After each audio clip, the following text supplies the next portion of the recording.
when you look at it in the context of neural pathways and associations, you recognize it for what it is, that it's something that's in the past, that it can be reprogrammed. Now, here's why this is significant. If I were to turn this into a 2-second period, within 200 milliseconds or 2/10 of a second, the unconscious can already have processed 2 million bits of information because it processes at 11 million bits per second. I would say that the more intense the situation is, so if you think about fear response, you think about a car stopping short in front of you or cutting you off, that survival reaction is what you notice. I talked a few weeks ago about meta programs. You take 100 billion neurons and you recognize that the 100 billion neurons fire and wire together with up to 100,000 other neurons, maybe more than that. And so that's a lot of firing and wiring going on. And because it's instantaneous, doesn't take much to figure out that there's bundles of these associations. If it fires over and over, this is like if you learn sports,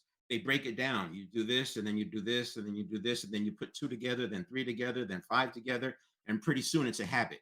When it's a habit, but it could be a habit of thought. And that habit of thought can kick in right there. So that's the 200 milliseconds. Meanwhile, and the reason I use 200 milliseconds is the conscious mind has a reaction time of 2/10 of a second to about 7/10 of a second. By the time the conscious mind is coming on board, unconscious is already off and running. This is why sometimes you can blurt something out and it's not what you really believe. It just came out. But because we think of the unconscious as a mind, we have a tendency to want to justify what we said.